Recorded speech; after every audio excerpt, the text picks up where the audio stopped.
Aladien, directeur exécutif de l'UNACOIS. Alors, M.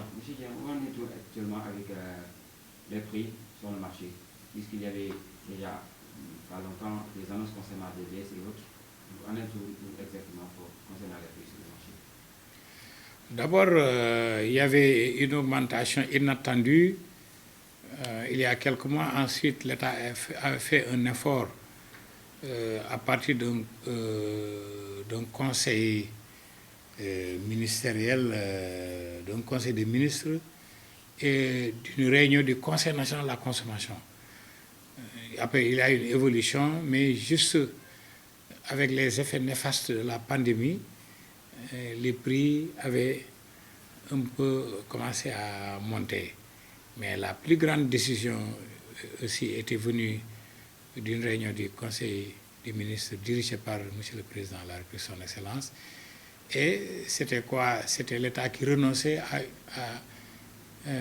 50 milliards de francs CFA par rapport aux taxes qui concernaient trois produits dont les prix sont homologués. Ça concernait l'huile, le sucre et le riz. Alors, donc au moment où je vous parle, les prix sont stabilisés, surtout à l'approche du mois de Ramadan. Et je peux vous dire que une autre donne a été notée, c'est la guerre russo-ukrainienne qui concerne négativement certains prix, dont la farine, le blé, alors que les prix dont on parlait, c'était uniquement l'huile, le sucre et le riz. Mais en ce début de Ramadan, nous, au sein de l'UNACOIS, on a recommandé à nos membres de maintenir les prix recommandés, les prix homologués par le ministère du Commerce. Mieux, on demande même à nos membres de diminuer à hauteur de 15, 20 jusqu'à 25% leur marge bénéficiaire, c'est-à-dire un produit que tu vendais avec une marge bénéficiaire de 100 francs, on vous demande de faire un bénéfice de 75 francs. 75 francs, ça va participer, les membres de l'UNACOIS, vers un soutien aux consommateurs. C'est comme la zakat, ce n'est pas l'aumône parce que ça devient un peu péjoratif, mais comme ça, c'est comme la zakat. Mais en tout cas, c'est renoncement bénévole, c'est-à-dire d'une manière, en tout cas personnelle, pour participer à soutenir les ménages, puisque la situation est difficile vu la pandémie, vu quand même la situation du pays que traversent tous les citoyens. Donc, nous pouvons dire que les prix vont être stabilisés pour ce qui concerne certaines denrées, mais c'est pendant le Ramadan. Mais vers la Korité, il peut y avoir une situation d'incertitude si la guerre en Russie ne s'arrête pas, puisque directement et indirectement, ça va affecter l'économie africaine, notamment les pays en voie de développement comme le Sénégal. Donc, concernant, comme vous l'avez dit, cette situation avec la guerre russo-ukrainienne, quel impact peut-on attendre que cela puisse imposer au Sénégal? C'est-à-dire, si la guerre ne s'arrête pas, le prix du baril du pétrole va augmenter, le coût, et ça va entraîner le dollar, et le dollar est plus fort que l'euro actuellement. L'euro va, disons, perdre un peu de puissance, et l'euro, et le CFA est arrivé à l'euro. Vous voyez, et toutes les transactions commerciales du monde se font par le dollar ou bien l'euro. Donc, si le marché n'est pas stabilisé, si la guerre continue, le prix du baril va augmenter, le prix du baril de pétrole va augmenter, et ça va bouleverser toutes les économies du monde, et ça se sent déjà. Donc, à fortiori, dans un pays en voie de développement comme le Sénégal, donc nous sommes dans une incertitude. Donc, croisons les bras. Je pense que depuis hier, il y a des négociations qui se font pour que la guerre s'arrête.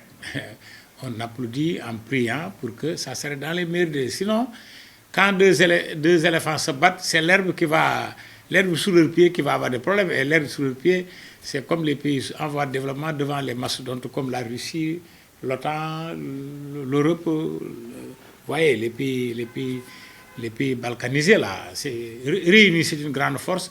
Balkanisés, c'est ça même qui fait, disons, qui fait la colère à Poutine qui veut reprendre tous ces pays-là. Et ces gens-là ont acquis déjà leur indépendance. Ils ont le droit de l'entrer dans l'Union européenne. Vous voyez, donc c'est des questions géostratégiques, mais ceux qui vont subir les plus grandes conséquences, ce n'est pas seulement les immigrés qui quittent l'Ukraine pour aller en Pologne ou bien dans les autres pays limitrophes, mais c'est aussi les pays en voie de développement qui pratiquement importent tout ce qu'ils consomment.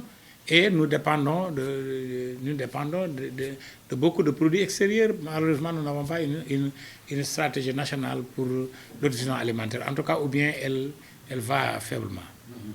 Aujourd'hui, malgré toutes ces éventualités, toutes ces possibilités qui n'ont pas encore lieu, malgré tout, il y a des commerçants actuellement qui en profitent pour donner comme prétexte la situation de la guerre pour augmenter les prix. Et y a-t-il des dispositions prises concernant ces dernières? C'est-à-dire, on peut permettre à un commerçant d'écouler son stock qu'il avait déjà acquis à un tel prix. Il faut une marge bénéficiaire. Mais ça ce n'est pas un temps élastique, c'est-à-dire c'est pour un temps bien donné. Maintenant, nous condamnons le fait que les commerçants en profitent pour augmenter les prix en disant que c'est la situation de cette guerre. Certes, il y a une situation, mais ça concerne les produits qui sont en cours d'importation ou bien qui ne sont pas encore achetés. Mais même les prix qui viennent d'arriver, même les produits qui viennent d'arriver ont été achetés il y a très longtemps. Il y a 15 jours, 3 semaines, 1 mois. Donc ces prix-là ne sont pas concernés. Mais c'est l'occasion qui fait le larron. Il y a des gens qui profitent de la situation pour se faire du beurre, mais ce n'est pas recommandé. En tout cas, au sein de l'UNACOIS, nous ne recommandons pas ça à nos membres ni à nos sympathisants et nous condamnons ceux qui le font. Parce que la situation du pays, quand même, est difficile et tous les consommateurs, nous-mêmes, nous sommes tous des consommateurs et nous savons que la situation n'est pas reluisante. Bon, on pense qu'elle peut s'améliorer d'ici le début du Ramadan ou bien la fin du Ramadan et que tout dépendra quand même de la poursuite de cette guerre. Et si nous revenons un peu sur votre programme, à l'approche du mois de Ramadan, quel est le programme de l'INAFRA? Oui, d'abord, appeler nos membres à participer, à aider, à assister les consommateurs, en tout cas ne serait-ce que pour le mois de Ramadan, parce que c'est un mois de recueillement, un mois de prière, un mois quand même où il est bon de faire, de soutenir son prochain. Mais ça n'empêche, avant le début du Ramadan, déjà le week-end prochain, nous allons continuer notre tournée nationale puisqu'on avait installé beaucoup de bureaux départementaux existaient, mais on renouvelle. On avait renouvelé Petersen, Tilène, on a renouvelé Mour, Sokone, on a renouvelé comment encore, Koungheul, et on va renouveler, disons, Goudiri. Nous y allons la semaine prochaine et je peux vous assurer que les autres départements vont nous recevoir et qu'au fur et à mesure, on va installer avant la fin du Ramadan et après le Ramadan, on va continuer pour les autres départements.